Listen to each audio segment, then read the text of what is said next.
Savaşın en karanlık günleri. Nazi Almanyası çöküşe sürüklenirken, gözlerden uzak bir yeraltı tesisinde tüm savaşın kaderini değiştirebilecek bir proje başlatılır. Kod adı Die Glocke. Türkçesiyle çan. Ama bu çan ne bir kilisede çalıyor, ne de bir kutlamayı müjdeliyor. Bu çan çalıştığında zaman bükülüyor, insanlar kayboluyor, doğa bozuluyor. Ve şimdi, neredeyse 80 yıl sonra, hala kimse bunun gerçek olup olmadığını tam olarak bilmiyor. Bu bir Nazi fantezisi miydi? Yoksa gizlenen bir gerçeklik mi? Bugün, tarihin en gizemli bilimsel deneylerinden birini, Die Glocke projesini açığa çıkarıyoruz. Hitler sadece bir diktatör değil, aynı zamanda ezoterik öğretilere, sembollere ve kadim sırra takıntılı biriydi. Koruma birliklerinin özel birimi Ahnenerbe, bu takıntının ürünüydü. Antik metinler, Atlantis efsanesi, Kibet yolculukları, hepsi bir şeyi hedefliyordu. Mutlak güç. Ve bu güç, belki de zamanı kontrol etmekten geçiyordu. Die Glocke adlı cihaz, bu gücün merkezindeydi. Yaklaşık 2,7 metre yüksekliğinde, 1,5 metre çapında, zırhlı çan biçiminde bir yapı. İçinde dönen mor renkli sıvılar, Zerum 525 ve her çalıştırıldığında ortaya çıkan bilinmeyen bir enerji. Cihazın tanımı Polonyalı gazeteci Igor Witkowski'nin 2000 yılında yayımladığı belgelerle duyuldu. Ancak bu belge, eski bir Nazi subayı tarafından sorgulama sırasında gizlice anlatılanlardan oluşuyordu. Yani bir söylenti değil, bir askeri ifadenin içinden çıkmış gerçek. Die Glocke'nin çalışmaları Polonya'daki Der Riese yeraltı kompleksinde yapıldı. Bugün hala orada görülebilen devasa beton yapı Flytrap bu cihaz için inşa edilmişti. Testler sırasında yaşananlar sadece fiziksel değil, zihinsel kırılmalara da yol açtı. Tanık ifadelerine göre. Cihaz çalıştığında yakınındaki tüm bitkiler aniden çürüyordu. Bazı insanlar kan kusarak ölüyordu. Diğerleri ise kayboluyordu.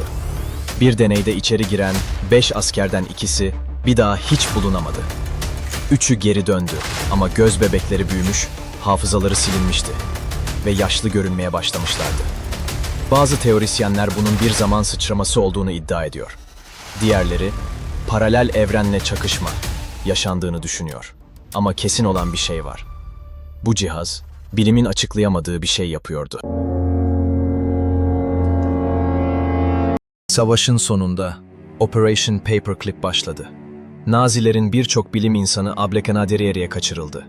Bunlar arasında roket uzmanı Wernher von Braun da vardı. Ancak en ilginç olanı, Die Glocke'nin başındaki mühendis Hans Kamner'in asla bulunamamasıydı. Ne cesedi bulundu, ne mahkeme kaydı. Ama CIA belgelerinde onun ABD'ye getirildiği ima ediliyor. Peki sonra ne oldu?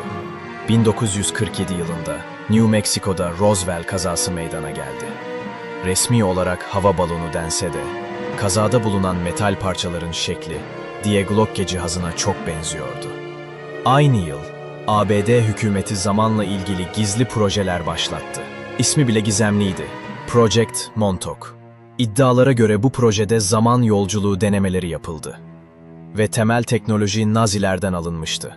Yani Die Glocke, Nazilerin değil, artık başkalarının elindeydi.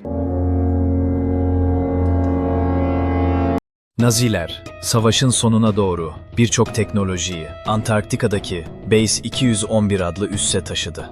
Bu iddia, yıllarca komplo teorisi olarak anılsa da, ABD'nin Operation High Jump adlı devasa askeri operasyonu bu söylentiyi daha ciddi hale getirdi. 1947'de Antarktika'ya çıkarma yapan ABD donanması ağır kayıplar verdi ve planlanan 5 aylık görev 2 haftada aniden sona erdi. Sebebi açıklanmadı. Ama bazı raporlarda bilinmeyen hava araçları tarafından taciz edildik ifadeleri vardı. Bu üs hala aktif mi? Cihaz hala orada mı? Kimse bilmiyor. Ama kesin olan şey şu: Die Glocke kaybolmadı. Sadece yeri değişti. Die Glocke'nin geride bıraktığı şey sadece bir cihaz değil, bir boşluk. Bilimsel olarak ispatlanmış değil ama yalan denemeyecek kadar fazla tanık var. Fiziksel kanıt yok ama yapıldığı yerde hala ayakta duran beton izler var. Bazıları bu projeyi Hitler'in çaresizliğinin delili olarak görüyor. Diğerleri ise modern kuantum teknolojilerin başlangıç noktası olduğuna inanıyor. Ama asıl soru şu: Die Glocke gerçekten zamanı bükebildiyse, bu teknoloji şu anda kimin elinde? Belki de bugün kullanılan elektromanyetik silahlar, hipersonik araçlar, hatta kuantum bilgisayarlar, hepsi 1944'te bir yeraltı odasında dönen o çan ile başladı. Belki de insanlık tarihinin en büyük sırrı bir çan şeklinde saklanıyor. Ve o çan hala çalıyor. Sen ne düşünüyorsun? Die Glocke gerçekten var mıydı? Yoksa hepsi tarihin tozlu bir uydurması mı? Yorumlara yaz. Gerçekten merak ediyorum. Eğer böyle gizemli ve tarihi konuların devamını izlemek istiyorsan, kanala abone olmayı ve bildirimleri açmayı unutma. Bir sonraki videoda görüşmek üzere.